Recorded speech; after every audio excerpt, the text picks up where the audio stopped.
그럼 지난 주간에 여러분들 우리 미국에 살면서 충격적인 사건들이 몇 가지 있었죠. 총기 사건도 굉장히 크게 일어났고, 또 그 와중에 또 여러 가지 이야기들이 속속 들어오는데 굉장히 감동적인 이야기도 있고 또 좀 마음 아픈 이야기도 있고, 또 여러분들 우리가 요세미티에 살고 있는데 요세미티 그 바위가 무너져 갖고 또 안타까운 그 젊은 부부 중에 남편이 부인을 구하고 본인은 목숨을 잃고, 또 여러 가지 사건과 뭐 사고가 있습니다. 그렇죠? 그 와중에 저는 또 아프다고 이러고 있고, 우리 구시사님이 제가 좀 전화를 드렸어요. 그래서 좀 얼굴 좀 뵙고 싶다고 그랬더니 제가 가게 갈게요. 그런데 제가 얼굴이 이러니까 나중에 좀 가야지 했는데, 지금 얘기 들어보니까 매일 나가서 아침부터 저녁까지 목사님 온 날만 기다리고 있었다고 그러니까 되게 미안한 마음이 제가 혹 와닿으면서 이제 그 얘기를 하고 시작해야 될 것 같아서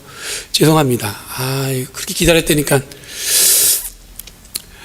여러분, 그 기다림의 마음을 제 마음이에요. 늘 주일날 저 문을 열고 오시려나 하시려나, 예배 드릴 때 되면 오셔야 되는데, 예배가 정말 그 신앙 안에 자리 잡아야 되는데, 그 마음이에요. 제 마음도. 하여튼 송구한 마음 드리고요. 오늘 같이 말씀을 나누려는데, 여러분 오늘 말씀 본문이 제가 일주일 동안 계속 묵상하면서 저한테 굉장히 무겁게 짓눌렀습니다. 그 이유는 이 메시지를 전할 때 저희 교회를 생각했고, 무엇보다도 여러분들 우리의 신앙생활을 다시 한번 생각했습니다. 제가 개인적으로 저는 만년필을 굉장히 좋아합니다. 이런 만년필이 뭔지 아시죠?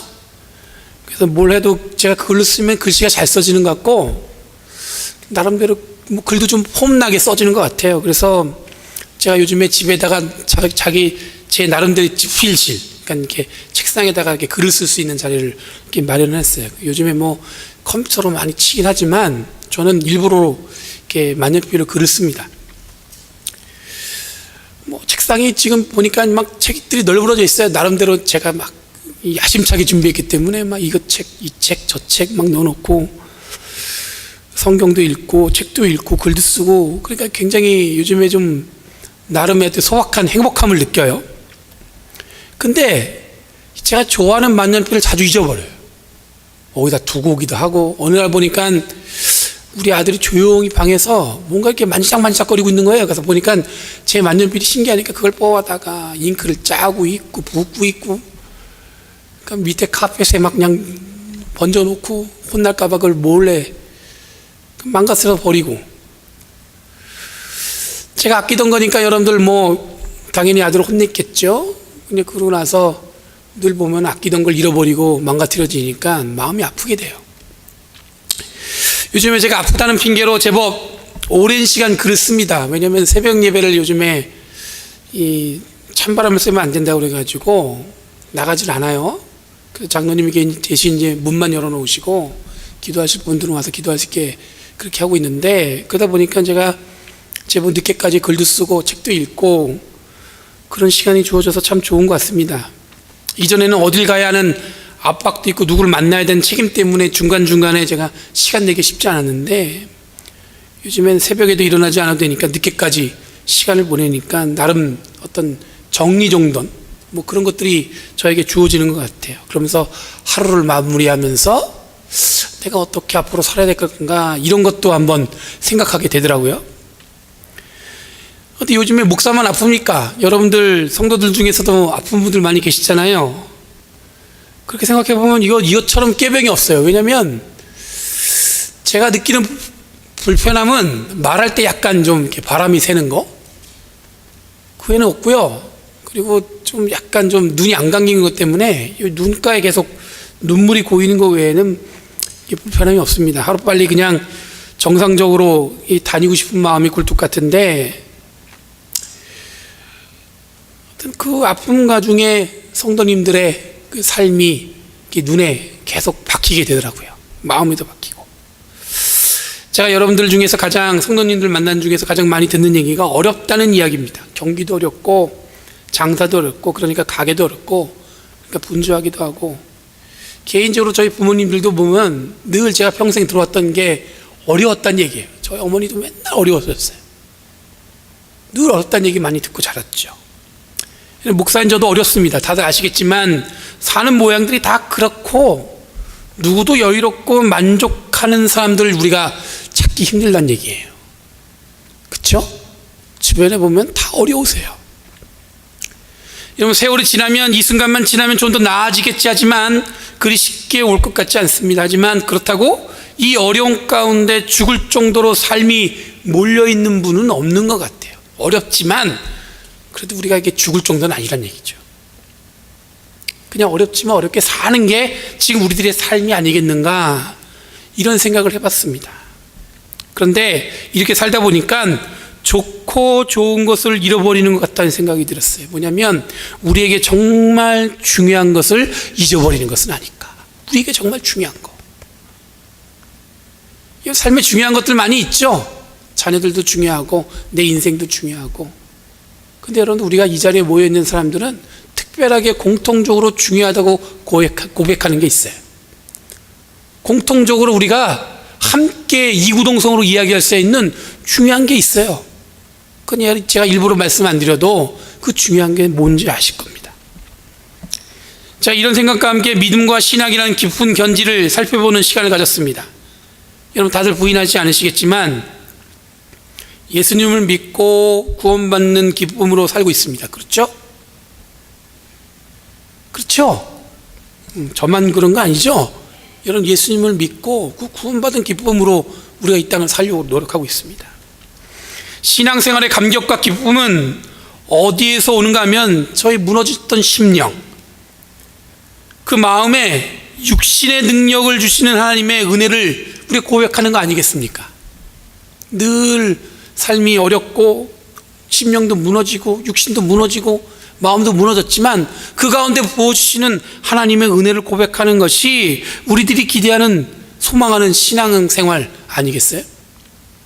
그런데 신앙생활이 침체되어서 어렵다고 이야기하는 분들은 드물어요. 예전처럼 예배드리는 감격이 없는 것 때문에 고민하고 심각하게 생각한 분은 없다는 얘기예요. 내가 어려워요 이야기할 때 여러분들 그 어렵다는 얘기는 대부분 물질적으로 어렵거나 경제적으로 어렵거나 아니면 자기가 하는 일이 어렵거나 자기가 공부하는 것이 어렵거나 그렇게 이야기하지만, 우리가 같이 신앙생활하면서 하나님께 예배하는 것이 예전 같지 않아서 어려워요. 신앙생활하는 것이 예전처럼 뜨겁지 않아서 제가 어려워요, 이렇게 얘기하는 분은 없다는 얘기예요. 여러분, 오늘 읽지 않았지만 이번 주 교회력에 같이 읽는 본문 중에 어떤 성경이 있냐면 빌립보서 말씀이 있습니다. 지난주에 여러분들 우리 연합예배 드릴 때 말씀드렸지만 빌립보서는 여러분들 바울이 로마의 감옥에 갇혀 있을 때 옥중서신, 감옥에 쓴 편지란 뜻입니다. 편지 중에 하나가 바로 빌립보서인데 그것도 거의 마지막에 쓴 게 빌립보서예요. 근데 그 본문에 보면은 바울은 예수님을 믿고 회심한 이후에 어떻게 보면 가장 성숙하고 가장 절정이었던 순간이었던 것이 그 빌립보서를 썼을 때인 것 같은데, 그때 그 바울이 고백한 내용이 뭐냐면 지금도 끊임없이 자기는 하나님이 주시는 그 믿음의 상을 받기 위해서 어떻게 하냐면 최선을 다해서 노력한다는 거예요. 그 목표를 향해서 다름질한다고 고백하고 있어요. 여러분, 바울 정도 됐으면, 그 정도 됐으면 여러분들 다 완전하게 이루었을 것 같은데 바울은 그때도 끊임없이 주님이 주시는 믿음의 상을 받기 위해서 자기가 그 목표를 향해서 열심히 다름질한다고 얘기하고 있어요. 그러니까 여러분들 신앙생활은 뭐예요? 끊임없이 뭐 하는 거냐면 그 하나님 주신 상을 받기 위해서 우리가 최선을 다해서 노력해야 된다는 얘기입니다. 무슨 얘기인지 아시겠어요? 그러니까 여러분들 우리가 신앙생활하면서 교회 와서 예배드리고 사람들하고 교제하고 만나고 기도하고 말씀 보고 그러는 건데, 여러분 그게 그냥 하는 게 아니라 하나님의 상을 받기 위해서 어떻게 되면 끊임없이 노력하면서 그것을 해야 된다는 얘기예요. 그냥 가만히 있으면 되는 게 아니라는 얘기예요. 그냥 이런 주일날 예배 드려서 되는 게 아니라는 겁니다. 오늘 본문의 포도원에 대한 비유입니다. 언뜻 보면 간단한 본문이지만 자, 이 본문을 볼 때마다 저 개인적으로는 굉장히 의문이 많습니다. 이 비유인데 이 비유 속에 익숙치 않은 내용이 있어요. 먼저 여러분들 보시면 한 주인이 여러분들 땅을 일구고 포도 농장을 일궜어요. 그 다음에 농부들한테 맡겼습니다. 그 처리됐으니까 이제 처리돼서 소출 열매를 맺었을 테니까 그 열매를 얻기 위해서 자기의 종들을 보내갖고 받아오려고 보낸 겁니다. 당연한 과정이죠. 근데 농부들이 그 종들을 어떻게 했습니까? 죽이고 때리고 돌로 칩니다. 맞고 돌아온 종을 보니까 주인이 더 많은 종을 보냈습니다. 그랬더니 농부들이 어떻게 했냐면 똑같이 그렇게 했다고 얘기해요. 여러분, 이쯤 됐으면 주인은 뭔가 어떤 극단의 조치를 해야 되는데 뭐라고 얘기하냐면 본문에 아들을 보냅니다. 그러면서 뭐라고 얘기하냐면 내 상속자를 보내면 그들이 예의를 갖출 거라고 믿고 보내요. 근데 어떡합니까? 저는 이해가 안 되는 게 바로 이 장면이에요. 왜냐하면 종들이 가서 죽고 돌아왔습니다. 맞고 돌아왔습니다. 그 자리에 자기 아들을 보낼 수 있습니까? 그럴 수 없습니다. 그냥 자기 아들이 여러분들 어쩌면 그 종들처럼 똑같이 맞고 돌아올 수 있고 종들이 죽었던 것처럼 죽을 수도 있는데 이 주인은 어떻게 결정하냐면 그들이 예의를 차릴 것이라는 생각으로 보낸다는 얘기예요. 아니나 다를까 여러분들 아들이 왔습니다. 상속자가 왔다는 얘기 듣고 농부들이 뭐라고 하냐면 저가 상속자니 저를 죽이면 어떻게 돼요? 이 밭은 누가 거야 되는 거예요? 우리께 되는 우리께. 그래서 어떻게 합니까? 죽여버립니다.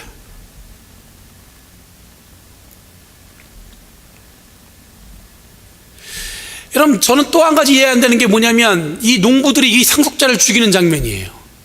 정말 그들이 그 상속자를 아들을 죽이면 자기들이 그 밭을 가질 수 있다고 생각했던 거를 어떻게 생각하세요?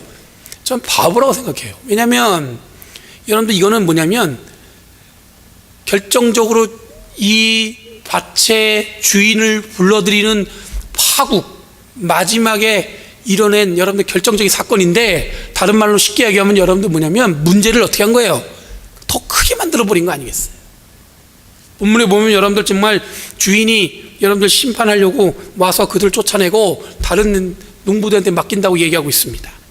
결국 주인이 43절에 보면은 하나님께서는 너희에게 하나님 나라를 빼앗아 그 나라의 열매를 맺는 민족에게 주실 것이라는 걸로 예수님의 비유를 마무리해요. 이 비유를 들었던 여러분 대제사장과 바리새인들이 듣고는 이게 자기들을 비유해서 한 얘기라고 해서 화를 내면서 아마 자기들을 비유로 얘기했다고 생각하죠. 실제로 전통적인 해석에서 농부는 유대인들을 이야기하고 종들은 예언자들, 상속자들을 여러분 상속자 아들을 예수 그리스도로 이해하기도 합니다. 근데 마태복음에서 나오는 이 이야기의 핵심은 뭐냐면 기존의 종교 기득권 혹은 힘 있는 자들이 부리는 행패에 대한 경고에 대한 이야기예요. 제가 아까 전에 이해할 수 없다고 말씀드렸던 이유 중에 하나는 뭐냐면 하나님께서 어쩌면 여러분들 주인을 하나님으로 보면 여러분들 끊임없이 그 농부들에 대한 기대가 있는 거예요. 비록 자기 종들이 맞고 죽고 돌로 여러분들 어떻게 보면 맞고 돌아오지만 아들을 보낼 정도로 하나님은 어떻게 하냐면 끊임없이 우리에게 뭘 주냐면 찬스, 기회를 주는 겁니다. 계속해서. 하지만 여러분 그 기회를 그 농부들은 어떻게 날려버리냐면 그 아들을 죽여버림으로써 자기들 것으로 그 밭을 만들려고 하는 그 욕심으로 그 일을 해버린단 말이에요. 근데 대부분의 여러분들 사람들이 뭐냐면 하나님들이 여러분 비유에는 주인이지만 하나님이 늘 우리 곁에 가까이 있는 것처럼 느껴지지 않으니까 지금 내가 하고 있는 일들이 가장 힘있고 자기가 하고 있는 일이 최고라고 생각하면 그것이 전부인 것처럼 느낀다는 얘기예요. 신앙생활로 바꿔서 말하면 여러분들 내가 지금 하고 있는 것을 그냥 만족하고 마는 거예요. 그 이상의 희생과 그 이상의 어떤 책임과 그 이상의 무언가를 여러분들 위해서 내가 열매를 맺었다는 그런 생각은 없고 그냥 여기에 안주해 버린다는 거죠. 당시에 여러분들 종교 권력자들, 바리새인들, 대제사장들 그 사람들은 이미 자기들이 충분하다고 생각했던 사람들이에요. 충분하다고 생각했던 사람들이에요. 그러니까 그 사람들은 자기 스스로 만족하고 있었습니다. 그러면서 여러분들 뭐냐면 하나님이 가까이 오시는 것에 대한 그런 생각은 없이 자기들이 마음대로 사람들을 잣대질하고 자기들 마음대로 어떤 힘을 남용하는 것이 그때 그 당시에 벌어졌던 일들이에요. 그러니까 자기들 스스로 찔려서 예수님의 비유에 대해서 그렇게 반박하고 나선 것입니다. 이것은 당시 이스라엘 식민지하고 또 로마에게도 적용됩니다. 힘과 권력으로 다른 민족을 억압하고 다스리는 로마 정책에 이 비유도 맞아떨어집니다. 결국 당시에는 힘 혹은 권력, 다른 의미로 누군가를 자신의 잣대로 자신만의 방법으로 결정지는 자들에게 예수님의 복음은 매우 파격적이고 그들의 기득권을 위협하는 것이었습니다. 예수님의 복음은 여러분들 누군가에게나 열려 있는 거예요. 그 농부들이 여러분들 보면은 자기들에게 주어진 특권을 잘 몰라요. 자기들에게 주어진 어떤 그런 스페셜한 어떤 선택을 잘 몰라요. 그들은 마치 그것이 자기들이 누리는 것으로만 느껴왔어요. 근데 예수님이 원하시는 신앙생활에 하나님이 원하시는 방법은 뭐냐면 그것은 단지 뭐예요? 누군가를 위해서 봉사하게 주어진 거예요. 예를 들어서 여러분 유대인들에게 향한 메시지입니다. 오늘 말씀이 그들은 안주하는 것은 뭐냐면 하나님으로부터 선택받은 선민의식이 그들에게 가득했어요. 그런데 여러분 하나님이 그들을 부른 것은 당신들 유대인들을 특별하게 선택한 건 맞습니다. 하지만 그들만 선택한 게 아니라 하나님은 모든 이 세상, 하나님이 창조하신 이 세상을 위해서 유대인들을 선택하신 것이죠. 하나님의 도구 삼게 선택하신 것이죠. 근데 잘못된 선민의식은 뭐냐면 자기들만 선택받아서 다른 민족은 뭐예요? 전혀 자기들과 상관없다고 얘기하는 거예요. 오늘날 보면 이 비유는 지금 교회가 마치 세상의 중심인 것처럼 구는 거만한 자세에 대한 경고일 수도 있습니다. 예수님께서 십자가에 달려 돌아가셨던 것처럼 교회는 희생과 섬김의 자리에 있어야 합니다. 세상을 향해 마음껏 잣대질하는 것이 교회의 사명이 아닙니다. 여러분 교회가 세상에 섬김과 희생의 자리에 있어야 되는 것이지 교회가 세상을 구별해갖고 세상은 악하다고 무조건 여러분들 그 사람들 향해서 저주하는 것이 교회의 위치, 역할이 아니라는 거예요. 무슨 얘기인지 아시겠어요? 교회는 희생과 섬김의 자리에 됩니다. 교회를 통해 세상이 구원받고 평안해질 수 있도록 헌신하는 것이 교회의 사명이라는 것입니다. 그러니까 교회 안에 직분도 마찬가지입니다. 직분이 여러분들 주어질수록 여러분 우리는 어떻게 되는 거예요? 더 헌신하고 더 책임있고 더 여러분들 우리를 희생할 수 있는 위치에 있어야 되는 것이 바로 오늘 본문에서 이야기하는 거예요. 목회자도 마찬가지입니다. 오늘 본문은 목회자에게도 적용됩니다. 여러분 목사가 목회를 하는 이유는 교회를 부흥하기 위해서 있는 것이 아닙니다. 여러분 목사가 왜 교회에 있는 겁니까? 교회 안에서 성도들을 섬기고 그들의 영적인 성장을 위해서 예배를 인도하고 헌신하기 위해 부름받은 사명자입니다. 여러분 성도들의 영적 상태를 보고 그것을 위해서 헌신하고 그것을 위해서 어떻게 말씀을 가르치고 지도할 것인가를 고민하는 것이 목사의 역할이지 어떤 위치에서 군림하고 영적인 권위를 내세우는 것은 이런 목사의 역할이 아니라는 거예요. 이런 성도들에게도 똑같이 주어지는 말씀입니다. 여러분 교회의 성도라는 의미는 서로가 서로를 섬기는 존재입니다. 여러분들 우리가 왜 성도로서 이 자리에 있냐면은 우리는 서로를 섬기는 존재예요. 한번 옆에 있는 얼굴 한번 보세요. 내가 섬겨야 될 존재예요. 앞뒤로도 보세요. 내가 섬겨야 될 존재예요. 지사님 목깃을 잘 만지셔서 잘 섬기는 마음으로 예? 여러분 우리가 성도와 성도가 있는데 여러분 우리는 이 안에서 배운 지식과 물질로 차별할 수 없습니다. 그것이 여러분들 우리에게 서로에게 힘이 돼서는 안 됩니다. 교회 안에서 성도들이 해야 할 일은 뭐냐면 오직 예배와 섬김과 나눔이에요. 오늘 여러분들 농부들을 향해서 예수님께서 끊임없이 여러분들 비유로 말씀하신 것처럼 끊임없이 주인이 기회를 주는 것처럼 이 말씀 우리에게도 똑같이 주어지는 거예요. 그게 뭐냐면 하나님께서 보니까 열매를 맺지 못해요. 하나님 나라의 열매를 맺지 못하면 어떻게 해요? 그것을 뺏어서 누구한테 주는 거예요? 다른 열매 맺는 사람한테 준다는 얘기가 바로 그런 얘기란 말이에요. 오늘날 교회가 열매 맺지 못하면 하나님은 그것을 뺏어서 다른 열매 맺는 사람한테 줍니다. 그럼 포레지노 하는 연합감리 교회가 이게 답답하네요. 전 지금 포레지노 하는 연합감리 교회가 열매 맺지 못하면 하나님이 그것을 뺏어서 열매 맺는 다른 사람한테 그걸 준다는 얘기입니다. 이 안에서 신앙생활을 여러분 중에 어떤 집사님이, 어떤 권사님이, 어떤 장로님이, 여기 목사가 열매 맺지 못하면 하나님 어떻게 한다는 얘기예요? 그 열매를 뺏어서 다른 사람에게 준다는 얘기예요. 무슨 얘기인지 아시겠어요?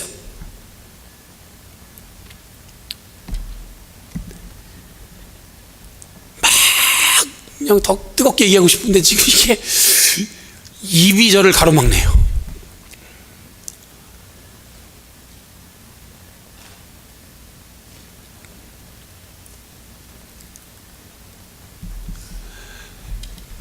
우리가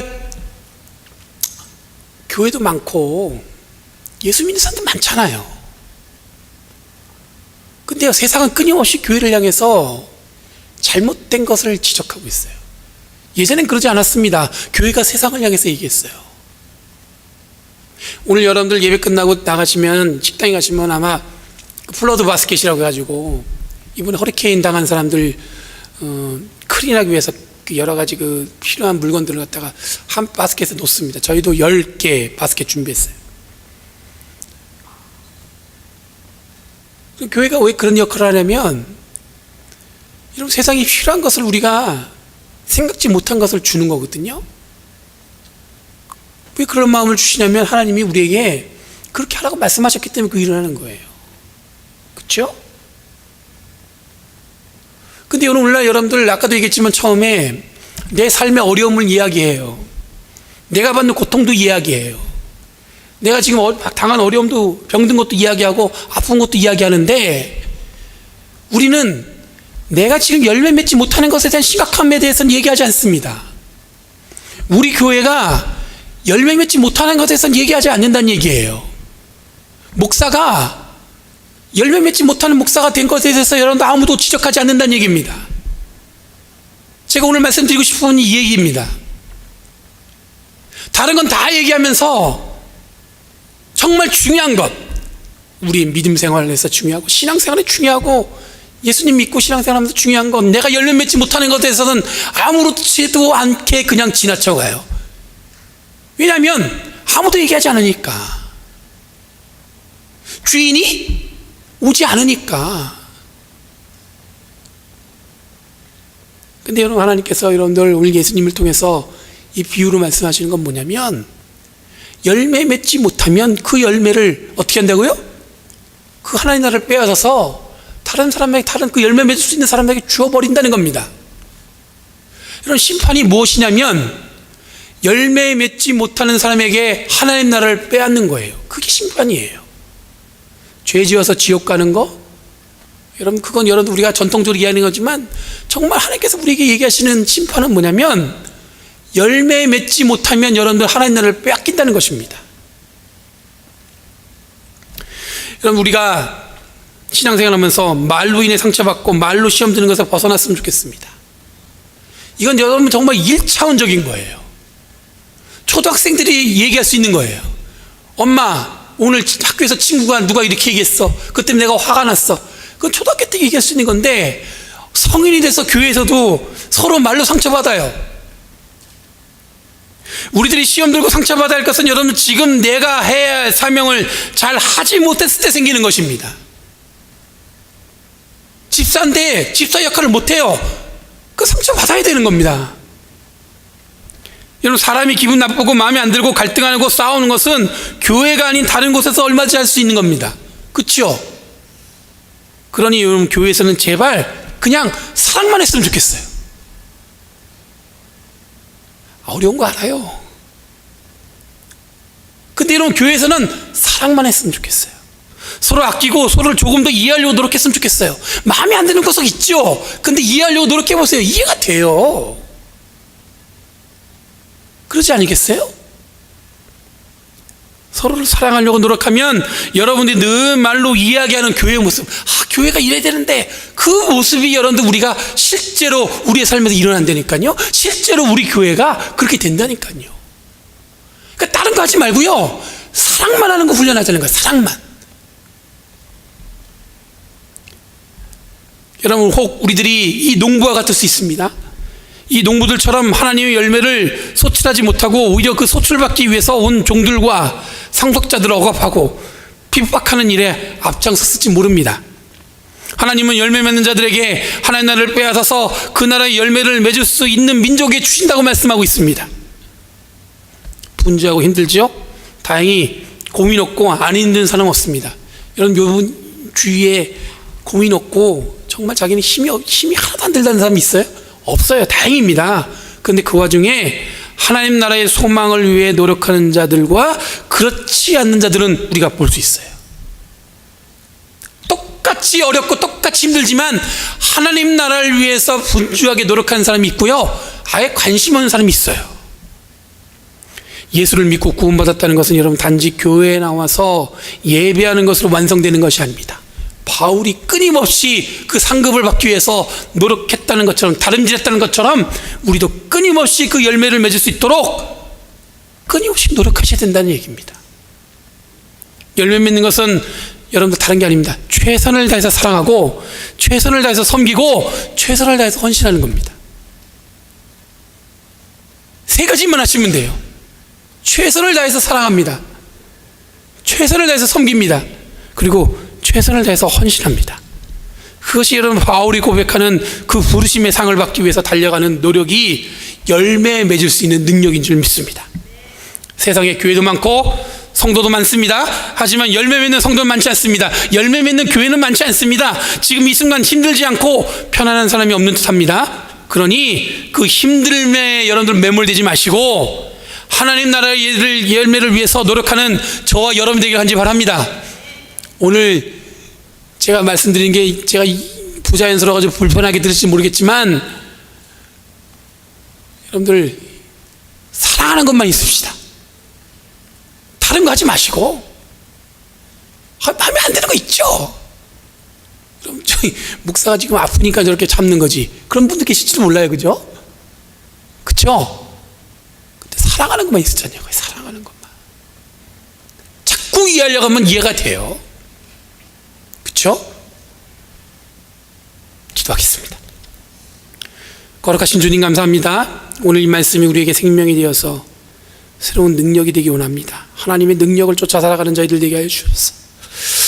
열매 맺지 않는 것에 하나님 우리가 탄복하게 하여 주시옵고 열매 맺기 위해 우리의 삶을 들여 하나님을 위해 헌신할 수 있는, 노력할 수 있는, 섬길 수 있는, 사랑할 수 있는 자들이 되게 하여 주시옵소서. 열매 맺는 교회 되게 해주시고 열매 맺는 성도들 되게 주님 이끌어 주시옵소서. 감사드리며 예수님의 이름으로 기도리옵나이다.